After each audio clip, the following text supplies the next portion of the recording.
Here's what they discovered. And it's not in the published work. It's not in the other videos.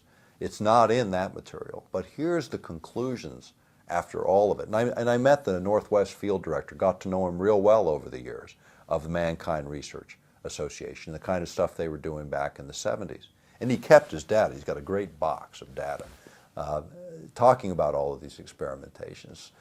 And what they concluded was that A, extrasensory perceptions, these odd little things that people could do, were real. Not in all instances, but in enough instances to cause them some alarm, military planners. Because what also they discovered is that human beings generally have these innate capabilities that we used to call extrasensory perception. Some have referred to as gifts of the spirit. They come by a lot of different names. But what they are is natural attributes of what human beings are. We're created in the image of a creator. That means more than how we look. It has to do with what we are.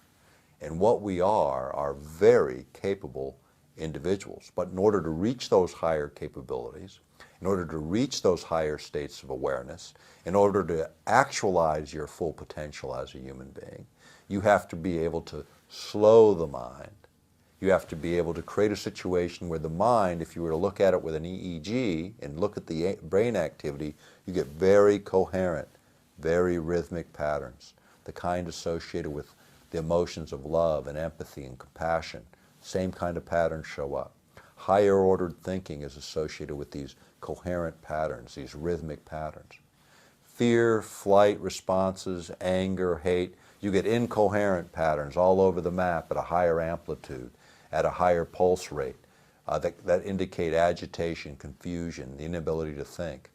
What we do know is that in states of fear, worry, and anxiety, you cannot ever reach your higher capacity as a human being. So the easiest mind control technique, keep people in a state of fear and worry and agitation, and we're defeated before the first volley is fired. That's not what we need to be about. You know, when you think about it, when you're walking confidently, consciously doing what you know you're capable of doing, how empowering it is to step into each act that you take on as a human being in a productive and meaningful way, without fear, without worry. It's when your mind falls into what some call that zone that the athlete knows and the artist knows and every one of us knows in those instances where those sparks of creativity come through. That is our normal state of consciousness. If you were to look at it in the lower range of the alpha range where you are in that most creative mindset, you'd be between 7 and 8, 7 and 9 hertz pulses per second. The planet naturally oscillates at 7.83 hertz pulses per second. Isn't that interesting? Correlates perfectly with the ideal state for awake, conscious living when you're awake. And yet the fields that we surround ourselves with in this room right now, in every room where everyone's watching this because the power grid is operating at 60 hertz, 60 pulses per second, an agitating signal all the time in our background noise, if you will, our noise. Because think about it, in a crowded room, all the noise you hear and you're having a conversation with your friend, and you block out all that background noise. We do the same thing with electromagnetic fields. I'll tell you when you notice it. I couldn't use this analogy in Germany. I'll tell you why in a minute. But think about when the power fails in your community, when the power goes out, completely goes out, the power grid's down. Now everybody remembers it given all the winter storm activity. And the first thing you notice how quiet it is because the refrigerator's not humming along, the air conditioner or the heaters aren't blowing air around. The second thing you notice is how your whole body exhales as you relax. Same feeling when you come in from a hard day of work and you're wearing your insulated soles on your shoes, and the first thing you do is you kick them off and you come back into ground with the pulse rate of the planet and you relax. That relaxation is the silence. Do you know what the sound of being born into an explosion is? Silence. We're living in that explosion, in the fields that surround us every moment of every day.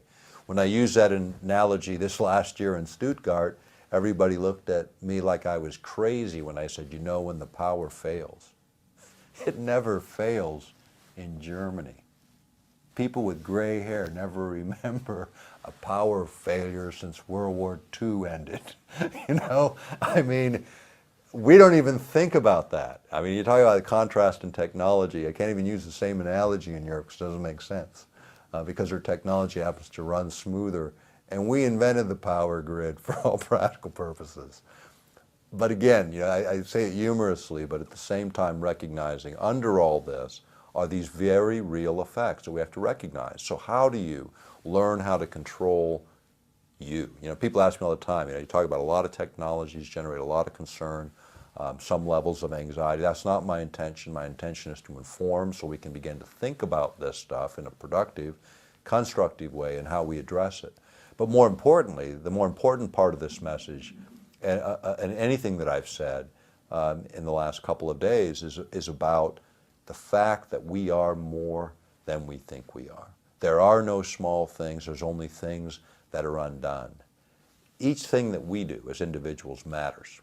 It matters a lot, more than you might even realize or recognize. And there are no small things. And what I do versus what you do, it's not a size issue.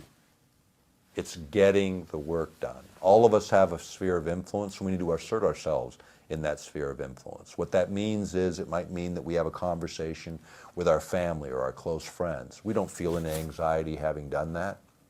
When the anxiety creeps in, back off. Think about what you're doing. It should be like breathing if you're working outside of fear and outside of worry, and you're working in a way that is possible, where you acknowledge it's possible. Do what you know you can do to further your version and your view of the truth, and do it in a respectful way, and do it with confidence. And don't lift the burden if it's too heavy. There's someone else that'll lift it for you, or lift it with you. But do something in favor of what you believe to be right and true, whether it's on any of the issues we've covered today or on some other issue, but something that you care about and recognize there's a billion other people doing the same thing, and we're not waiting for an organization to form. We're already standing in it. It's called the human race. Participate in it. Be what you were created to be, and assert yourself in the world today by affecting change, by direct action, in a respectful and rational way, and without fear and without worry, because that is the zone in which things can happen. Fear is the adversary. It has always been the adversary, and it's the easiest method of controlling human behavior.